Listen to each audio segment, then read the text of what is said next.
सारथी। नमस्कार, मैं हूं वंदना पांडे और आप देख रहे हैं के न्यूज इंडिया। बुलेटिन की शुरुआत करेंगे उससे पहले हेडलाइंस। भारत में राष्ट्रीय अशोक का ऐलान, आज आधा झुका रहेगा तिरंगा। कतर के पूर्व अमीर के निधन पर भारत ने जताया शोक। अब 30 मिनट में होगा लखनऊ से कानपुर का सफर। राजनाथ सिंह, नितिन गडकरी और योगी करेंगे 3600 करोड़ रुपए एक्सप्रेसवे का उद्घाटन। राम मंदिर चढ़ावा चोरी मामला, सुप्रीम कोर्ट में आज होगी स्वतंत्र जांच की मांग पर सुनवाई।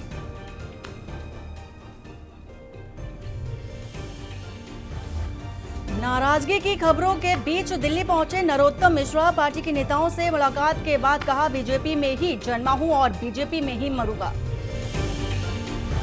छत्तीसगढ़ के बलरामपुर में महिला के साथ किया गैंगरेप। वारदात के बाद महिला के ऊपर किया पेशाब। स्थानीय लोग चीख सुनकर पहुंचे भागे आरोपी। और वहीं देश में मानसून की रफ्तार पड़ी धीमी। हरियाणा में नदियां उफान पर। उत्तराखंड बारिश का रेड और बिहार के 19 जिलों में ऑरेंज अलर्ट। आप देख रहे हैं के न्यूज, खबरों का सारथी। और रायपुर से आ रही है खबर। रायपुर से आपको बता देते हैं, सीएम साय आज विधानसभा मानसून सत्र में शामिल होंगे। वहीं 11 बजे यानी कि अब से कुछ ही देर में 11 बजे से दोपहर 3:30 बजे तक विधानसभा कार्रवाई में मौजूद रहेंगे सीएम विष्णुदेव साय। और वहीं शाम 5:30 बजे विधानसभा से सीएम निवास के लिए रवाना भी होंगे।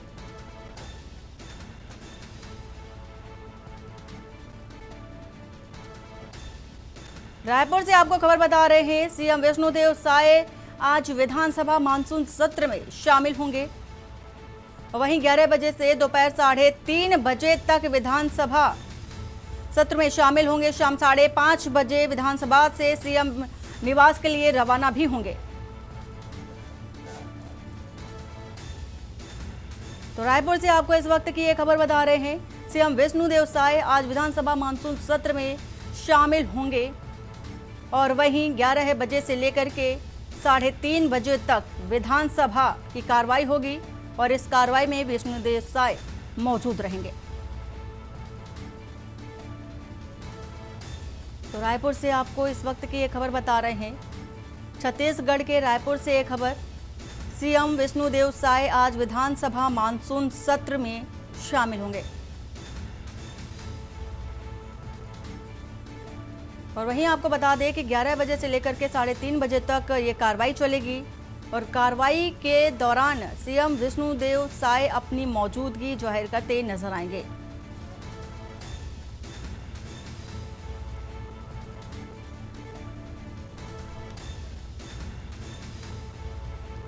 तो 11 बजे से दोपहर 3:30 बजे का वो समय है, विधानसभा कार्रवाई में शामिल होंगे। और ब्यूरो चीफ समीर दुबे हमारे साथ इसी खबर को लेकर जुड़ चुके हैं। समीर, जिस तरह से देखा जा रहा है कि विधानसभा सत्र की कार्रवाई आज से चूंकि शुरू हो रही है और इस कार्रवाई में विष्णुदेव साय मौजूद रहेंगे, क्या कुछ खास रहने वाला है? सत्र का आज जो है पहला दिन है। मुख्यमंत्री विष्णुदेव साय का जो कार्यक्रम है वो तय है। मुख्यमंत्री सुबह 10 बजे जो है कार्य मंत्रणा समिति की बैठक में हिस्सा लिए थे। और जहां जो है सदन की कार्यवाही को, कार्यसूची को जो है अंतिम रूप दिया गया। इसके बाद जो है अभी विधानसभा की कार्यवाही शुरू हो चुकी है और 3:30 बजे तक मानसून सत्र की कार्यवाही में मुख्यमंत्री मौजूद रहेंगे। इस दिन जो है विधानसभा में जो है पद्म विभूषण पंडवानी गायिका तीजन बाई को श्रद्धांजलि अर्पित की जाएगी, जिसके बाद प्रश्नकाल और अन्य जो शासकीय कार्यों की शुरुआत जो है हो चुकी है। मानसून सत्र के पहले दिन सत्ता और विपक्ष के बीच में काफी की बहस और हंगामे के पूरे आसार है। जी, बहुत शुक्रिया पूरी जानकारी साझा करने के लिए समीर। रायपुर से कोई बता रहे हैं खबर, सीएम साय आज विधानसभा मानसून सत्र में शामिल होंगे।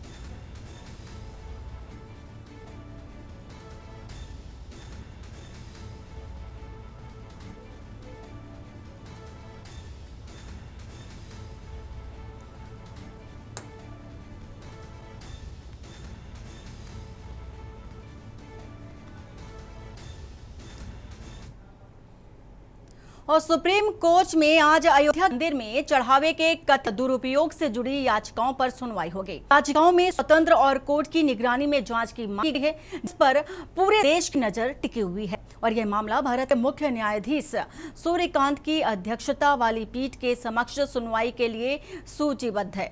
याचिकाओं में मांग की गई है कि राम जन्मभूमि मंदिर में श्रद्धालुओं की ओर से दिए गए दान और उससे जुड़े कथित वित्तीय दुरुपयोग की स्वतंत्र एजेंसी से जांच कराई जाए और पूरी प्रक्रिया अदालत की निगरानी में हो। याचिकाकर्ताओं का कहना है कि राम मंदिर में आने वाले चढ़ावे और उससे जुड़े वित्तीय लेन देन को लेकर गंभीर सवाल उठे हैं। उनका तर्क है कि मामले की निष्पक्ष जांच सुनिश्चित करने के लिए स्वतंत्र जांच एजेंसी की जरूरत है, ताकि सभी तथ्यों की पारदर्शी तरीके से पड़ताल हो सके।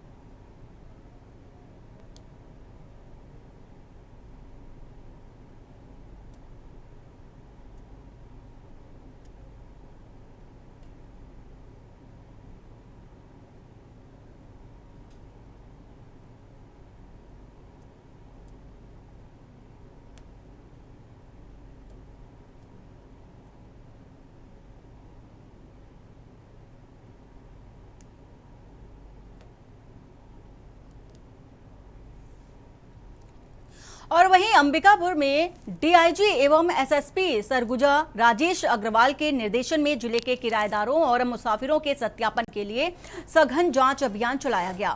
अभियान के दौरान पुलिस टीमों ने करीब 350 मकानों में 750 व्यक्तियों का भौतिक सत्यापन किया।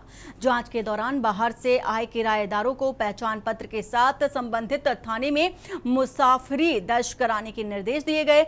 और सरगुजा पुलिस ने आम नागरिकों से अपील की है कि किसी भी संदिग्ध व्यक्ति की सूचना तत्काल हेल्पलाइन नंबर या 112 पर दें, ताकि कानून व्यवस्था बनाए रखने में सहयोग मिल सके।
और प्रदेश में भाजपा सरकार के 2.5 वर्ष पूरे होने के बाद अब पार्टी के भीतर अंतर्कलह की चर्चाएं तेज होती जा रही हैं। हालांकि कुछ समय पहले आमंत्रण कार्ड में जनप्रतिनिधि का नाम गायब होने पर चौकिया साजिश पर चर्चाएं तेज थी, पर अब जो गुटबाजी का खेल है भाजपा में खुलकर सामने आने लगा है। बता दें कि कृषक संगोष्ठी के मंच से भाजपा के वरिष्ठ नेता और पूर्व विधायक मोतीराम चंद्रवंशी का बयान अब राजनीतिक चर्चा का विषय बन चुका है। उप मुख्यमंत्री विजय शर्मा की तारीफ करते हुए उन्होंने बिना नाम लिए पंडरिया क्षेत्र के नेतृत्व पर सवाल उठाए, जिसके बाद भाजपा में अंदरूनी खींचतान की चर्चाएं तेज हो गईं।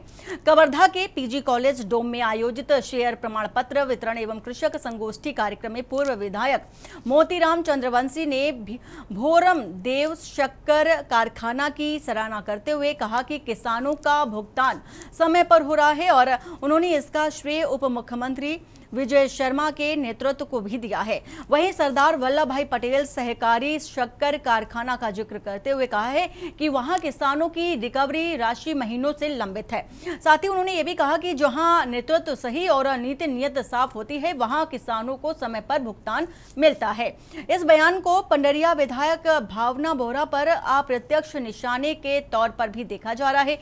अब सबकी नजर भाजपा संगठन के प्रतिक्रिया पर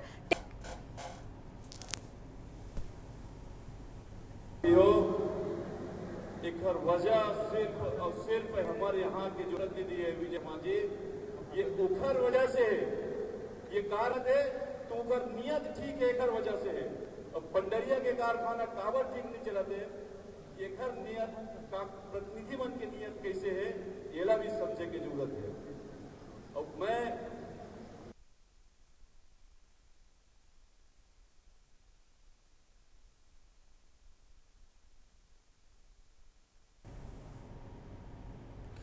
और आज से छत्तीसगढ़ विधानसभा का मानसून सत्र शुरू हो रहा है। ये सत्र 17 जुलाई तक चलेगा। वहीं सत्र के दौरान कुल 5 बैठकें होंगी।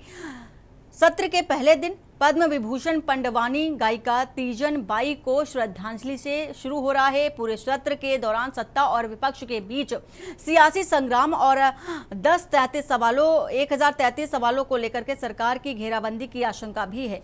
सरकार से कानून व्यवस्था, किसानों, भ्रष्टाचार, रेत, जल जीवन मिशन समेत कई मुद्दों पर सरकार से जवाब तलब किया जा सकता है। वहीं सदन में तीखी बहस, आरोप प्रत्यारोप और जोरदार हंगामे के आसार भी जताए जा रहे हैं।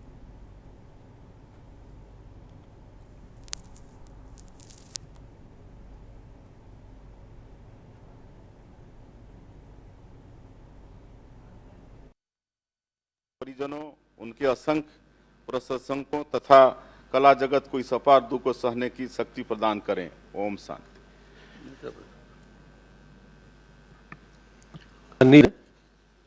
हम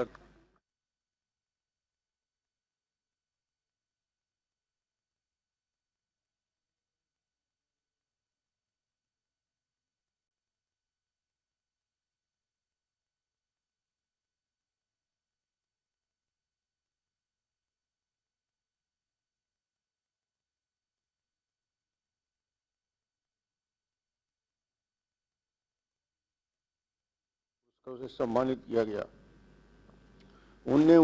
उन्हें सन 1988 में पद्मश्री, 2003 में पद्म भूषण एवं 2019 में पद्म विभूषण से सम्मानित किया गया। तीजन बाई ने पंडवानी के प्रति असाधारण प्रतिभा, समर्पण और वर्षों तक पंडवानी की कठिन साधना से उन्होंने छत्तीसगढ़ के लोक संगीत पंडवानी गायन शैली को राष्ट्रीय अंतर्राष्ट्रीय स्तर पर प्रतिष्ठा दिलाई एवं जीवन पर्यंत प्रचारित करने का काम किया। उनके निधन से प्रदेश तथा देश के प्रसिद्ध संगीत साधिका और विदुषी पंडवानी गायिका खो दिया है। माननीय मुख्यमंत्री। माननीय अध्यक्ष महोदय, पद्म विभूषण से सम्मानित विश्वविख्यात पंडवानी गायिका एवं छत्तीसगढ़ की गौरवशाली लोक संस्कृति की अग्रदूत डॉक्टर तीजन बाई जी का 5 जुलाई 2026 को दुखद निधन हो गया। उनके निधन से छत्तीसगढ़ ने अपनी लोक संस्कृति का एक अनमोल रत्न खो दिया है। उनके जाने से कला और सांस्कृतिक जगत को अपूर्णीय क्षति हुई है। डॉक्टर तीजन बाई ने पंडवानी गायन की कापालिक शैली को अपनाकर उसे नई पहचान दी। उनकी प्रस्तुतियों में गायन, नृत्य और अभिनय का अद्भुत समन्वय देखने को मिलता था। पात्रों का सजीव चित्रण, उनकी ओजपूर्ण वाणी और स्वर का उतार चढ़ाव दर्शकों को मंत्र मुक्त कर देता था। राष्ट्रपति श्रीमती द्रौपदी मुर्मू जी, प्रधानमंत्री श्री नरेंद्र मोदी जी एवं केंद्रीय मंत्रियों ने डॉक्टर तीजन बाई जी के कला के क्षेत्र में उल्लेखनीय योगदान का स्मरण कर उन्हें श्रद्धांजलि अर्पित की है। प्रधानमंत्री श्री नरेंद्र मोदी जी राजसो में जब रायपुर आए थे तब उन्होंने डॉक्टर तीजन बाई के परिजनों से फोन पर बात कर उनका कुशल क्षेम पूछा था। डॉक्टर तीजन बाई जी का जीवन संघर्ष, साधना और समर्पण का प्रेरक उदाहरण रहा। जिस समय महिलाओं की पंडवानी गायन में भागीदारी बहुत सीमित थी, उस दौर में उन्होंने सामाजिक रूढ़ियों को चुनौती देते हुए अपनी बनाई। देश विदेश शिक्षित पंडा का प्रचार एशिया और यूरोप सहित विश्व के अनेक देशों में अपनी परफॉर्म से उन्होंने छत्तीसगढ़ की चांद को संगीत नाटक अकादमी पुरस्कार सहित राष्ट्रीय और अंतर्राष्ट्रीय अनेक प्रतिष्ठित सम्मान प्राप्त हुए। भारत सरकार द्वारा वर्ष 2019 में उन्हें देश के दूसरे सर्वोच्च नागरिक भूषण से सम्मानित किया गया। यह गौरव प्राप्त करने वाली वे एकमात्र विभूति हैं। अनेक विश्वविद्यालयों द्वारा उन्हें डी.लिट की मानद उपाधि से भी सम्मानित किया गया। उनका योगदान भारतीय लोक संगीत के इतिहास में सदैव स्वर्ण अक्षरों में अंकित रहेगा। डॉक्टर तीजन जी हमारी संस्कृति के सशक्त वाहक थीं।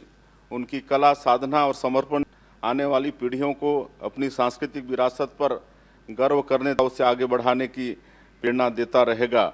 मैं इस सदन की ओर से डॉक्टर तीजन जी को विनम्र श्रद्धांजलि अर्पित करता हूं तथा ईश्वर से प्रार्थना करता हूं कि दिवंगत पुण्य आत्मा को अपने श्री चरणों में स्थान दें और शोकाकुल परिजनों, उनके असंख्य प्रशंसकों तथा कला जगत को इस अपार दुख को सहने की शक्ति प्रदान करें। ओम शांति। माननीय अध्यक्ष महोदय, आज हम लोग इस सदन में पद्म विभूषण तीजन जी को श्रद्धांजलि देने के लिए खड़े हैं। सदन का पहला दिन इन महान हस्तियों के निधन के उल्लेख पर ही शुरू होता है। ऐसा कौन सा व्यक्ति होगा जो छत्तीसगढ़ में तीजन बाई को नहीं जानता होगा। उनके गायन, उनकी नृत्य शैली, उनकी आवाज़, उनका अभिनय, सब कुछ हमारे दिल में है, मन में है और हम सबके बड़े निकट रही हैं। पड़ोस में भूपेश भाई जी हैं, बचपन के उनके साथ रही, वो हमें बार बार उनके किस्से सुनाया करते रहे और हम सब लोगों ने अपने अपने क्षेत्रों में बुलाकर उनको सुनना अपना सौभाग्य माना। अनेक बार हमने अपने क्षेत्र में, चाहे चुनाव में, हर जगह उनको याद करते रहे हैं। आज उनके निधन से हमको बहुत दुख है। जहाँ तक उनकी इस विधा को, उनके गुण को राजीव गांधी जी ने पहचाना और 1988 में उनको पद्म श्री पुरस्कार दिया गया। उसके बाद विपिन नरसिम्हा राव जी के ज़माने में उन्हें संगीत नाटक अकादमी का पुरस्कार प्राप्त हुआ। अटल बिहारी वाजपेयी जी ने पद्म विभूषण से 2003 में और फुकुओका पुरस्कार जापान से 2018 में और अंततः नरेंद्र मोदी जी की सरकार ने उन्हें 2019 में पद्म विभूषण से पुरस्कृत किया है। सदन का ये पहला अवसर है, मैं समझता हूँ। हम लोग किसी पद्मश्री, पद्म विभूषण के बारे में चर्चा कर रहे हैं, मगर ये बात भी सत्य है कि छत्तीसगढ़ में एकमात्र ऐसी रहा, ऐसी महिला रहीं जिनको पद्म विभूषण से पुरस्कृत किया गया है। इसलिए हम सब लोग उनके प्रति सम्मान प्रकट करते हुए उन्हें पूरी श्रद्धा के साथ उनके प्रति श्रद्धांजलि अर्पित करते हुए हम लोग चाहते हैं कि इस तरह के कहीं भी हो, हमारे छत्तीसगढ़ में छुपे हुए, गांव में छुपे हुए जिस कला को, जिस संस्कृति को, जिस लोक गायक को नहीं पहचाना जाता, उसको पहचान किया जाए उनके नाम से। और उनको यही आशा, आप सबसे यही आशा करता हूं कि उनके नाम से कोई पुरस्कार की घोषणा किया जाए और सबको, ताकि उनके बारे में और उनकी दिशा में चलने का एक अवसर मिले। इसी के साथ पूरी सदन की ओर से, पार्टी की ओर से मैं इन्हें श्रद्धांजलि अर्पित करता हूं और उनके परिवार को ईश्वर संबल प्रदान करे, इसकी प्रार्थना करता हूं। राजेश अग्रवाल जी, संस्कृति मंत्री। माननीय अध्यक्ष महोदय, आज यह सदन अत्यंत शोक एवं भाव विह्वल मन से छत्तीसगढ़ की गौरव लोक संस्कृति की अमर साधिका पद्म विभूषण स्वर्गीय तीजन बाई जी को अपनी विनम्र श्रद्धांजलि अर्पित कर रहा है। तीजन बाई जी ने अपनी अद्भुत प्रतिभा, अथक साधना और सशक्त प्रस्तुति के माध्यम से छत्तीसगढ़ की लोक कला पंडवानी को राष्ट्रीय ही नहीं बल्कि अंतर्राष्ट्रीय पहचान दिलाई। उन्होंने लोक परंपरा को नई ऊंचाइयों तक पहुंचाया और हमारी सांस्कृतिक विरासत को विश्व मंच पर गौरवान्वित किया। उनका जीवन संघर्ष, समर्पण और संस्कृति के प्रति अटूट निष्ठा का प्रेरणादायी उदाहरण है। पद्मश्री, पद्म विभूषण और पद्म भूषण और पद्म विभूषण सहित अनेक राष्ट्रीय और अंतर्राष्ट्रीय सम्मानों से अलंकृत होकर उन्होंने छत्तीसगढ़ का गौरव विश्व भर में बढ़ाया। उनके निधन से केवल छत्तीसगढ़ ही नहीं बल्कि संपूर्ण देश की सांस्कृतिक दुनिया में एक युग परिवर्तक लोक कलाकार को खो दिया है। उनका योगदान सदैव हमारी सांस्कृतिक चेतना को प्रेरित करता रहेगा। मैं संस्कृति विभाग की ओर से स्वर्गीय तीजन बाई जी को विनम्र श्रद्धांजलि अर्पित करता हूं तथा ईश्वर से प्रार्थना करता हूं दिवंगत पुण्य आत्मा को अपने श्री चरणों में स्थान दे एवं शोक संपन्न परिजनों तथा उनके असंख्य प्रशंसकों को यह दुख सहने की शक्ति प्रदान करे। ओम शांति। श्री भूपेश बघेल। माननीय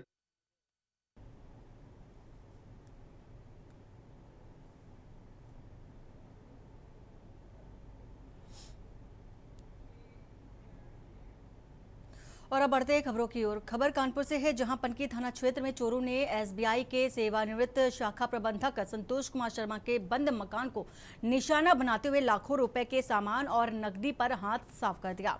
घटना उस समय हुई जब पूरा परिवार मुंबई गया हुआ था और मकान कई दिनों से बंद पड़ा था। सोमवार को जब घर की नौकरानी सफाई करने पहुंची तो मुख्य दरवाजे का ताला टूटा मिला।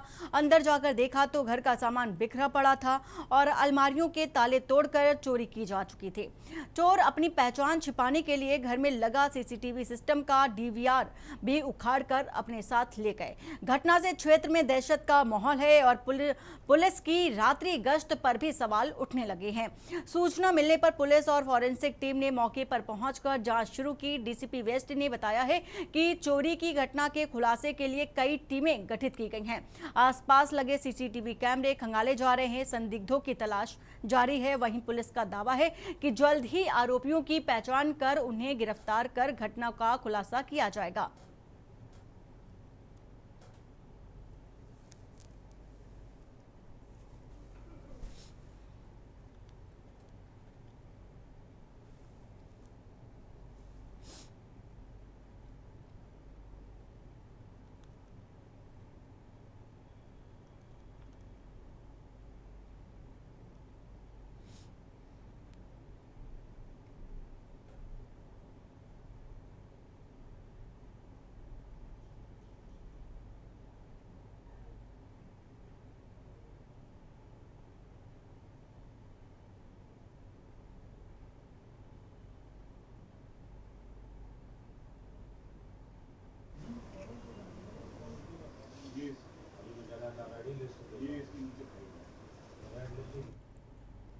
और वहीं कानपुर से खबर बता रहे हैं, कलेक्टरगंज थाना क्षेत्र के कोपरगंज चौराहे पर मंगलवार को तेज रफ्तार ट्रक की टक्कर से बड़ा सड़क हादसा हो गया।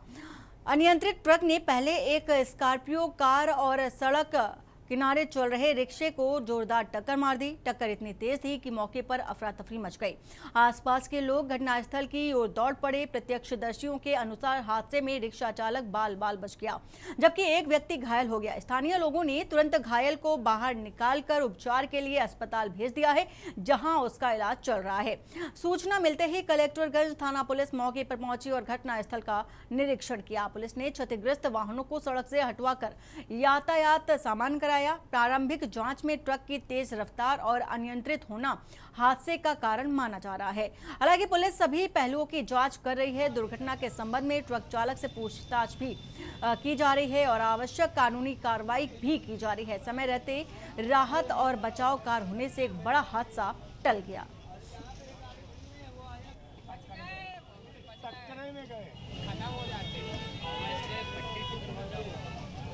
भाई आगे पट्टी करवाओ।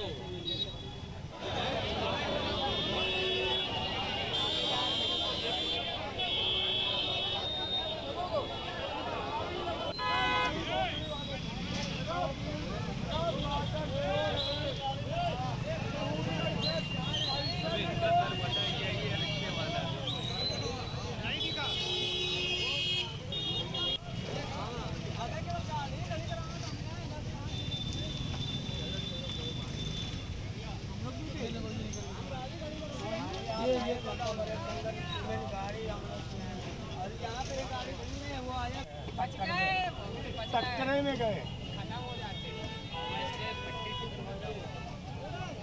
भाई आगे पट्टी टिकाओ।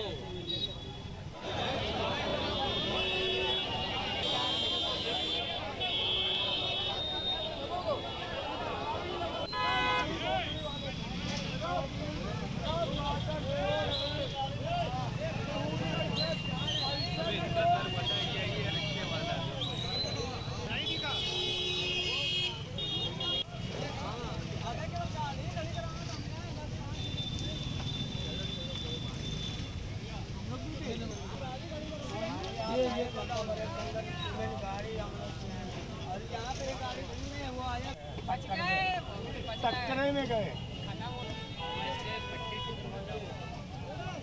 भाई आगे क्या पट्टी करवाओ।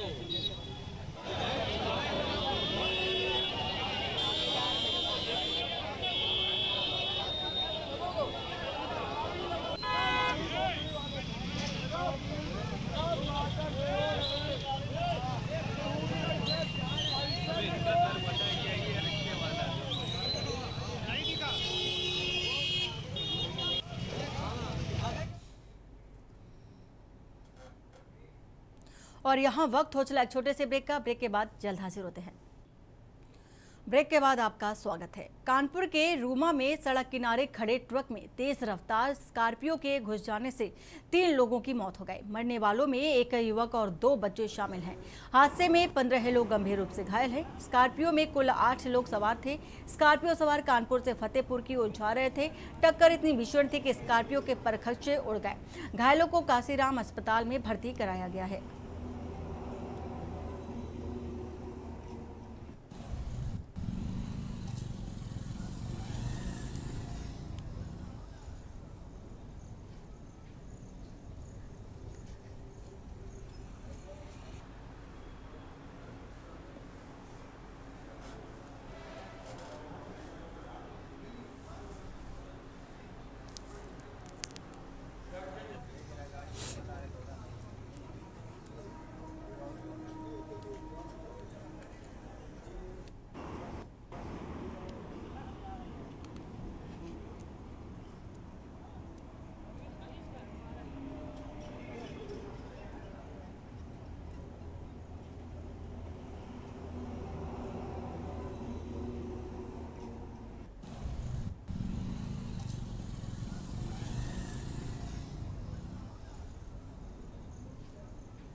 और खबर फिरोजाबाद से, जहां पर साइबर वज्र अभियान के तहत को बड़ी सफलता मिली है। थाना रसूलपुर दक्षिण और लाइन पार पुलिस की संयुक्त कार्रवाई में 10 साइबर ठगों को गिरफ्तार किया जा चुका है। जांच में सामने आया कि आरोपी डिजिटल अरेस्ट, फर्जी investment, paper trading, APK file और वर्क फ्रॉम होम के नाम पर लोगों को ठगी का शिकार बनाते थे। पुलिस के अनुसार आरोपियों के खिलाफ देश के विभिन्न राज्यों में 37 शिकायतें दर्ज हैं और करीब 60 करोड़ रुपए के संदिग्ध साइबर लेनदेन का भी खुलासा हुआ है। गिरफ्तार आरोपियों के कब्जे से mobile phone, bank passbook, chequebook और एटीएम कार्ड, आधार कार्ड, सिम कार्ड और अन्य बैंकिंग दस्तावेज भी बरामद किए गए हैं।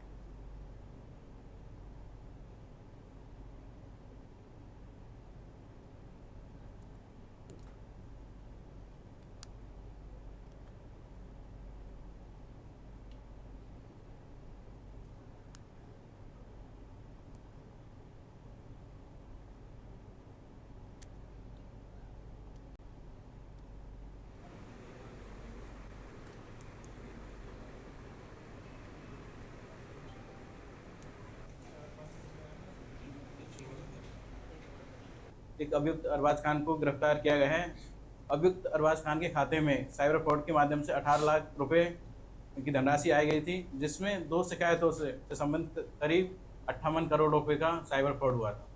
और इसमें एक वांछित है जो उजेर है, उसकी तलाश की जा रही है और इसमें दक्षिण थाने में प्रसंगत धाराओं में मुकदमा दर्ज करके आगे विधिक कार्रवाई की जाएगी। हाँ, इसके पास से एक मोबाइल फ़ोन, 2 बैंक पासबुक, एक एटीएम और एक सिम कार्ड की बरामदगी हुई है। आधार इनका क्या रहता था, किसको टारगेट किया था? ये जो डिजिटल अरेस्ट है, जो किसी वनरेबल व्यक्ति को डिजिटल अरेस्ट के माध्यम से पैसा ट्रांसफर करवा लेते थे, इसमें इन्होंने 58 करोड़ का साइबर फ्रॉड किया था, जिसमें इसके खाते में कमीशन का लालच देके 18 लाख रुपए ट्रांसफर करवाए गए थे। और राजधानी लखनऊ से आ रही है खबर, जहां पर सीएम योगी का जनता दर्शन कार्यक्रम और सीएम योगी ने लोगों की समस्याएं भी सुनी हैं। सीएम ने अधिकारियों को निस्तारण के आदेश भी दिए। वहीं सीएम आवास 5 कालिदास मार्ग पर आयोजित कार्यक्रम हुआ है, जनता दर्शन लगाया गया। सीएम योगी आदित्यनाथ की ओर से लोगों की समस्याएं सुनी और त्वरित कार्रवाई के निर्देश भी सीएम योगी की ओर से दिए गए हैं अधिकारियों को।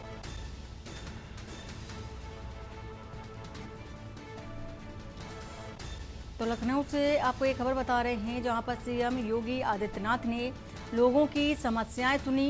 ना सिर्फ समस्याएं सुनी बल्कि उनका निस्तारण भी किया है। और ये तस्वीर भी हम आपको दिखा रहे हैं। अधिकारियों को त्वरित कार्रवाई के निर्देश भी दिए। समस्या का समाधान करने के निर्देश सीएम योगी की ओर से अधिकारियों को दिए गए हैं।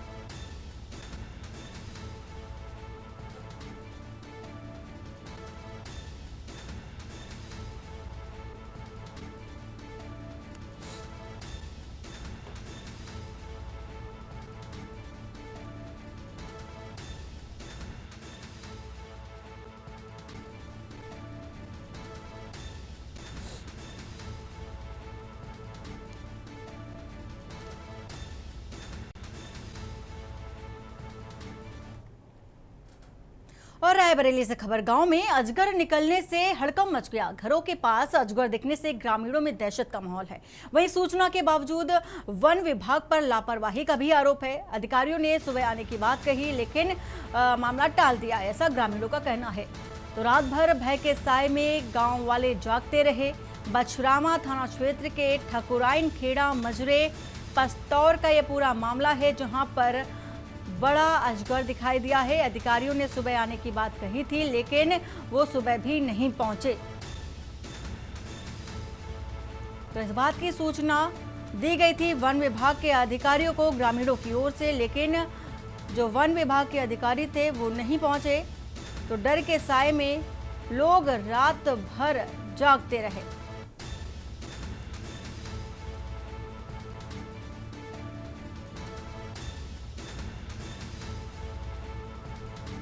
तो रायबरेली से ये खबर, गांव में अजगर निकलने से हड़कंप मच गया। डर के साए में ग्रामीण रात भर जागते रहे।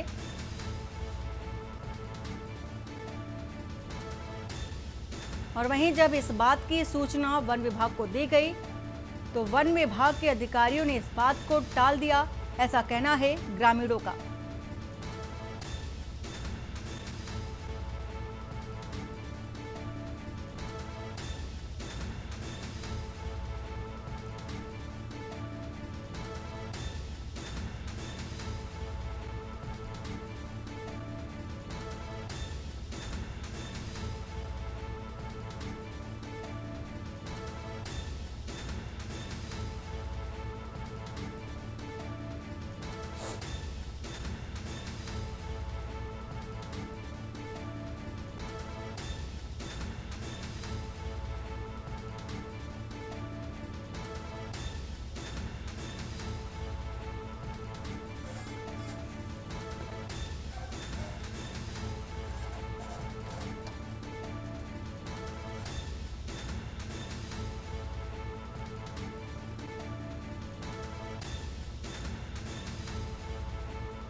और कानपुर देहात से खबर, बिना नंबर प्लेट दौड़ रही स्कूली वैन। मैथा ब्लॉक में बिना नंबर प्लेट स्कूली वैन को देखा गया।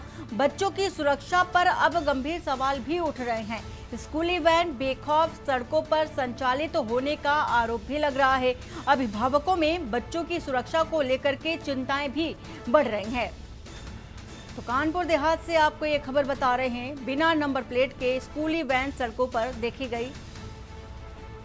जिम्मेदार विभाग की कार्रवाई पर भी ये सवाल उठ रहे हैं।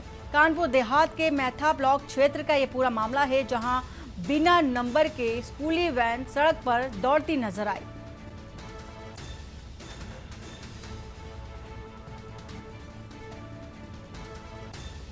तो ये पूरा मामला मैथा ब्लॉक का है। वहीं जो अभिभावक है उनकी भी चिंता बढ़ चुकी है।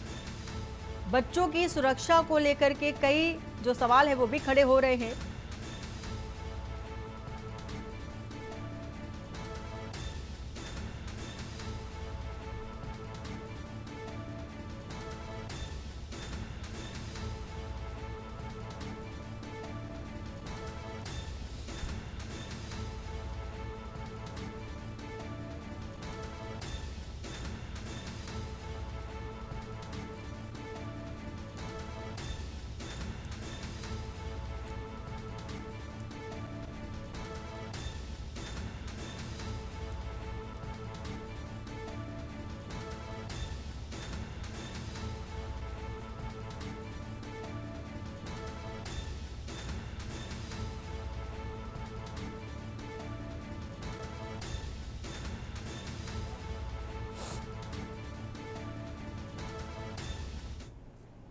और खबर अलीगढ़ से, जहां पर जिले में आयोजित सरकारी वृक्षारोपण कार्यक्रम के दौरान हिस्ट्री शीटर के मंच पर पहुंचने को लेकर सियासत गर्मा गई।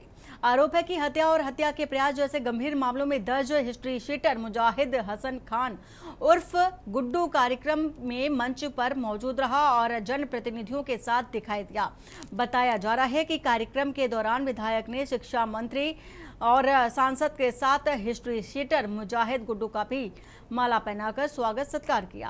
हालांकि मंच पर मौजूद सांसद सतीश गौतम ने मामले की जानकारी होने पर तत्काल उसे स्वागत माला से बाहर कर दिया। पूरे कार्यक्रम के दौरान मुजाहिद गुड्डू की मौजूदगी चर्चा का विषय बनी रही।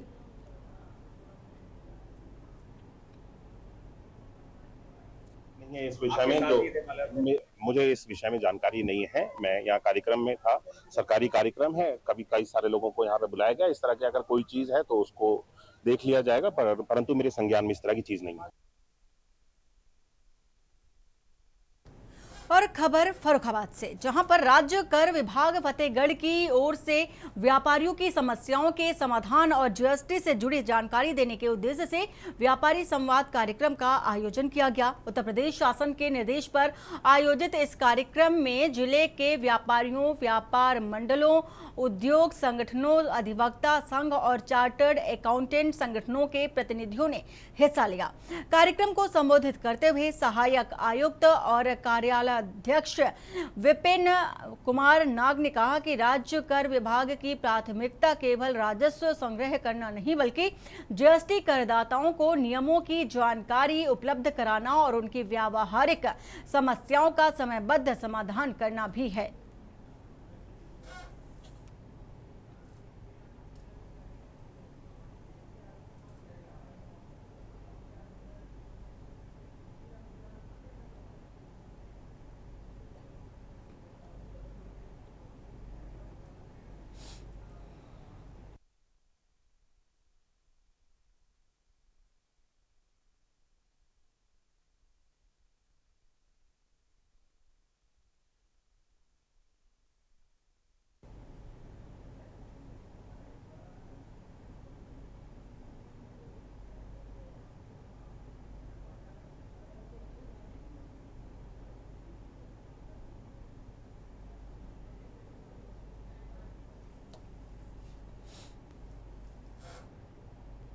अलीगढ़ खबर, पुलिस पर दलित युवकों से मारपीट का आरोप है। बनादेवी थाना क्षेत्र का बताया जा रहा है मामला। घटना का वीडियो सोशल मीडिया पर भी वायरल हो रहा है।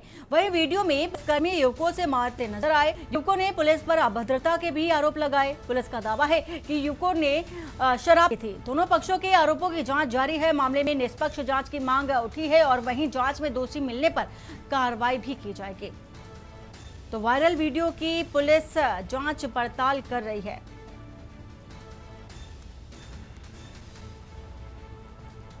तो युवकों ने शराब पी रखी थी, ऐसा दावा किया जा रहा है। पुलिस की ओर से दोनों पक्षों के आरोपों की जांच जारी है और वही मामले में निष्पक्ष जांच की मांग की जा रही है।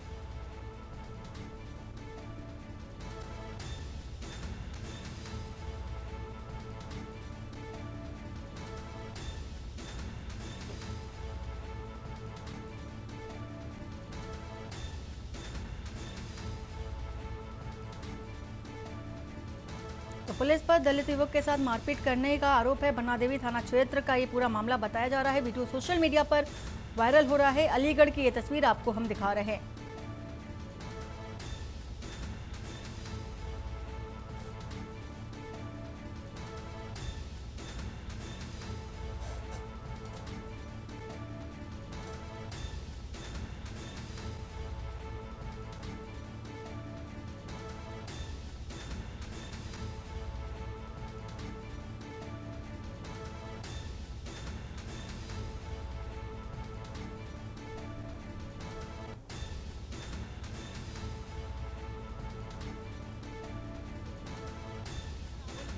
और इन्होंने ये बाईपास की बात है। क्या दिक्कत है तुझे? हम तुमसे कह रहे हैं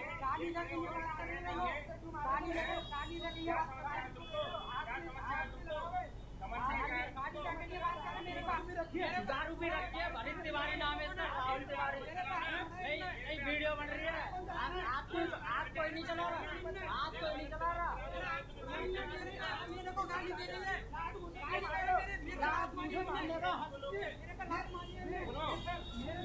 ये है राहुल तिवारी और इन्होंने इस लड़के को मारा है। देखो ये बाईपास की बात है। क्या दिक्कत है तुझे?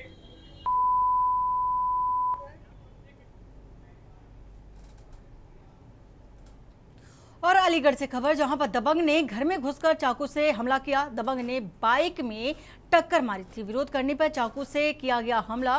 भीड़ ने युवक को दबंग से बचाया है। तो लोधा थाना इलाके के गांव रायट की ये घटना है। विरोध करने पर चाकू से हमला किया गया। वहीं भीड़ ने युवक को दबंगों से बचा लिया है।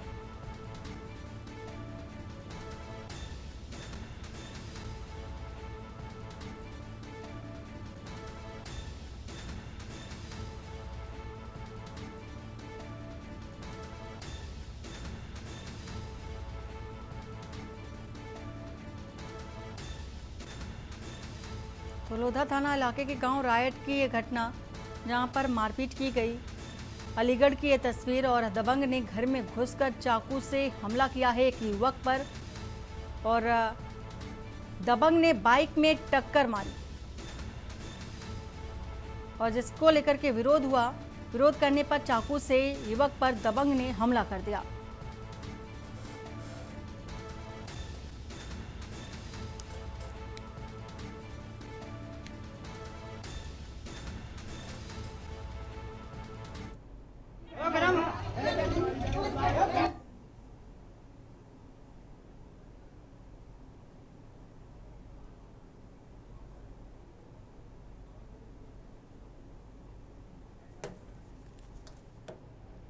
और खबर बुलंदशहर से, जहां पर पहासू थाना क्षेत्र के नगलापला गांव स्थित प्राथमिक विद्यालय से चोरी की घटनाओं से हड़कंप मचा हुआ है।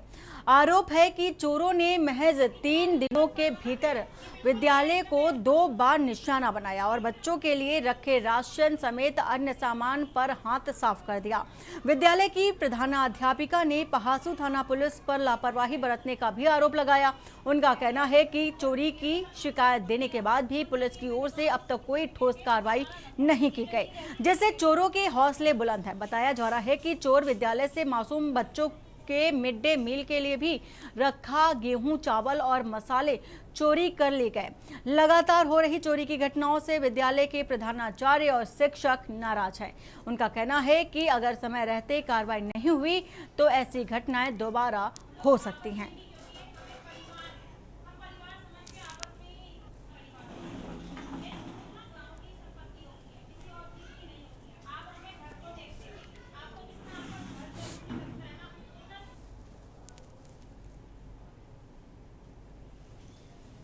मेरे स्कूल में गत शनिवार को चोरी हुई थी। ज़बरदस्ती मेरी एक कक्षा का दरवाज़ा तोड़कर अंदर घुसने की कोशिश करी गई और सामान चुराने की कोशिश करी गई।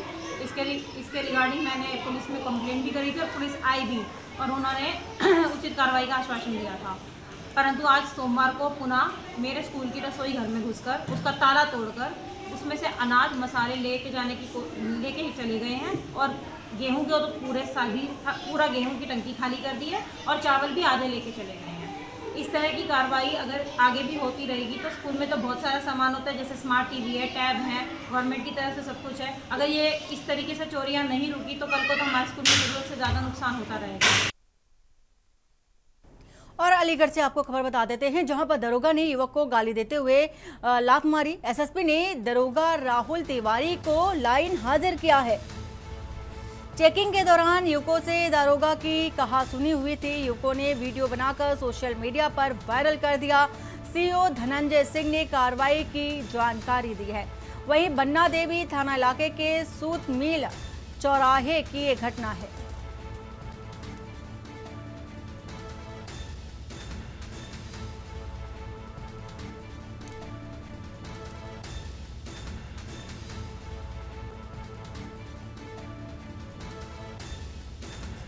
तो सीओ धनंजय सिंह ने कार्रवाई की जानकारी दी है। वीडियो सोशल मीडिया पर वायरल हो रहा है। अलीगढ़ से आपको ये खबर बता रहे हैं, बन्ना देवी थाना इलाके के सूतमिल चौराहे का ये पूरा मामला, जहां पर युवकों ने वीडियो बनाया, सोशल मीडिया पर वायरल कर दिया।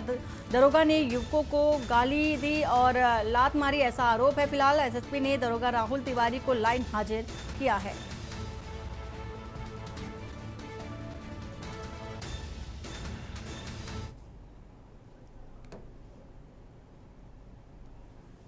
और अयोध्या से खबर, जहां पर राम धन गबन मामले की जांच तेज हो गई है।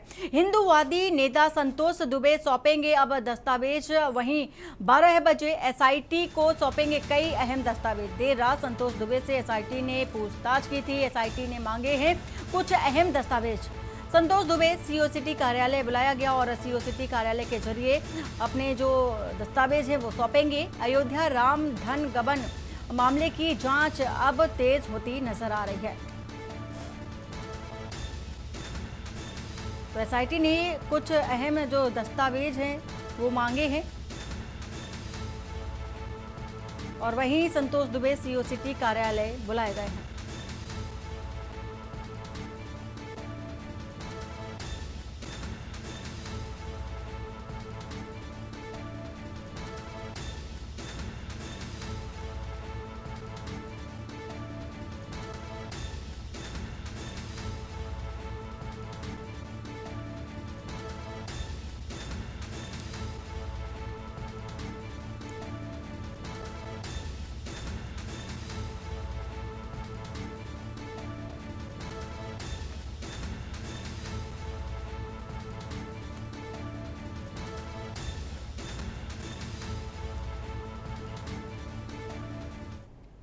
और अलीगढ़ से खबर, दो पक्ष पुलिस चौकी में भिड़ गए और एक्सीडेंट की घटना के बाद चौकी गए थे सराय रहमान में।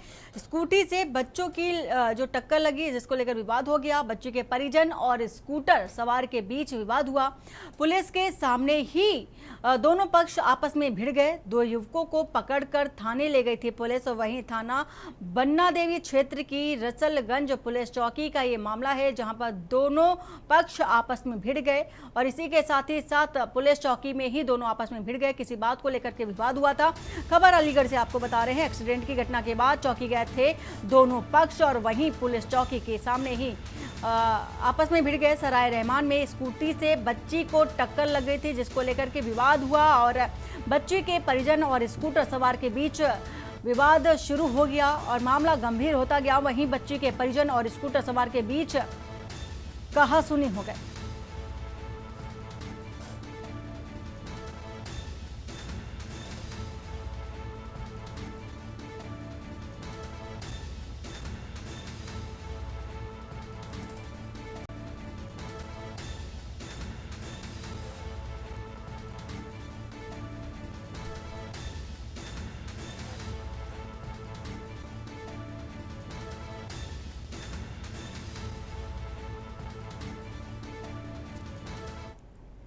और वहीं खबर कालाढूंगी से, जहां भाजपा नेता मनोज पाठक ने क्षेत्र में जन संवाद और जनसेवा का क्रम जारी रखा है और जारी रखते हुए हल्द्वानी ब्लॉक के कालाढूंगी विधानसभा अंतर्गत साकेत कुंज फेज 3 और रामड़ी आनसिंह में रात्रि चौपाल का आयोजन किया और इस दौरान उन्होंने क्षेत्रवासियों से सीधे संवाद कर उनकी समस्याओं, सुझावों और जनहित से जुड़े मुद्दों पर भी चर्चा की।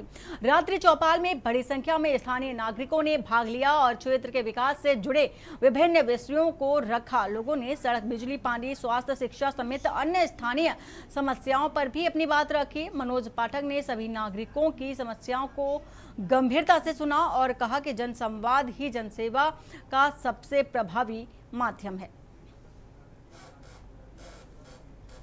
आज रामणी आनसिंह में बहुत सारे यहाँ के आत्मीय लोगों से मिलना हुआ, बहुत अच्छी बातचीत हुई।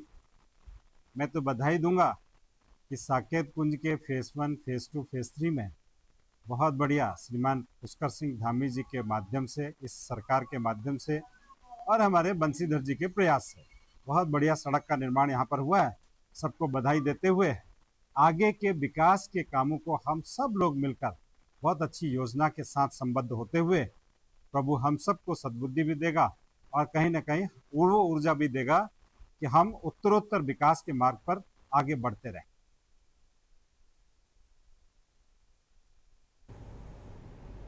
और खबर काशीपुर से, जहां पर जिले में कांग्रेस पार्टी की मौजूदा स्थिति को लेकर अब सवाल उठने लगे हैं। स्थानीय राजनीतिक समीकरणों में लगातार कमजोर होती कांग्रेस के पीछे संगठनात्मक खामियां, आपसी गुटबाजी और नेताओं के बीच तालमेल की कमी को बड़ी वजह माना जा रहा है। काशीपुर विधानसभा क्षेत्र में कांग्रेस ने लंबे समय तक विकास कार्यों और जन सरोकारों के मुद्दे पर भी अपनी पहचान बनाई, लेकिन वर्तमान समय में पार्टी चुनावी मैदान में अपेक्षित प्रदर्शन नहीं कर पा रही है। मेयर और विधायक चुनाव में लगातार हार के बाद संगठन की कार्यप्रणाली पर भी सवाल उठ रहे हैं। स्थानीय कार्यकर्ताओं और राजनीतिक जानकारों का कहना है कि पार्टी के अंदर की खींचतान, टिकट चयन को लेकर नाराजगी और नेताओं की निष्क्रियता का असर चुनाव पर भी पड़ रहा है। आरोप है कि कई नेता जनता से दूरी बनाए हुए हैं, जिससे कि विपक्ष की भूमिका कमजोर होती जा रही है। अब 2027 विधानसभा चुनाव को देखते हुए कांग्रेस के सामने संगठन को मजबूत करने और कार्यकर्ताओं को एकजुट करने की चुनौती है। पार्टी के सामने सबसे बड़ी चुनौती अंदरूनी मतभेद दूर करना, जमीनी स्तर पर सक्रियता बढ़ाने की भी है। हालांकि कांग्रेस नेताओं की ओर से इन आरोपों पर आधिकारिक प्रतिक्रिया सामने नहीं आई है। नहीं, ऐसा नहीं है कि कांग्रेस खत्म हो गई है। और रहा आपकी बात कि काशीपुर में कांग्रेस ने क्या दिया है, आज यदि काशीपुर के अंदर जो कुछ भी है वो केवल कांग्रेस की देन है। यहाँ का एलडी भट्ट वो कांग्रेस के देन है, जो पहले विधायक थे, उन्होंने इसकी स्थापना की थी, उसके लिए जमीन दी थी। आज जिसकी वजह से यहाँ रोजगार मिल रहे हैं वो इंडस्ट्री नारायण दत्त तिवारी की देन है। ये बस अड्डा जो उत्तराखंड का नंबर 2 का बस अड्डा था, सिक्किम से उसमें बसें चलती थी, आज वो तबाह हो गया इस सरकार में। इसके अलावा पहले यहाँ छोटी लाइन हुआ करती, बड़ी लाइन तिवारी जी की देन है। अगर कोई व्यक्ति ये कहता है कि कांग्रेस का जनाधार नहीं है, तो बहुत बड़ा जनाधार कांग्रेस के पास में है। लोग आज भी कांग्रेस के साथ में जुड़े हुए हैं, कांग्रेस की नीतियों को अच्छा मानते हैं, पसंद करते हैं। अब जहाँ तक ये प्रश्न उठता है कि भाई कांग्रेस नहीं जीत पा रही है, ठीक बात है, विगत 25 वर्षों से हम नहीं जीत पा रहे हैं, तो उसके लिए कहीं ना कहीं ये हमारी ही गलती रही है, संगठनात्मक गलतियाँ रही हैं। और संगठनात्मक गलतियां भी रही हैं, थोड़ा हम ये भी कह सकते हैं कि नेतृत्व की भी हमारा कहीं ना कहीं कुछ हो सकता है, नीतियों में दोषी रहे हों। और बुलेटिन में फिलहाल इतना ही। बाकी की खबरों के लिए बनी रही है आप के न्यूज़ इंडिया के साथ। नमस्कार।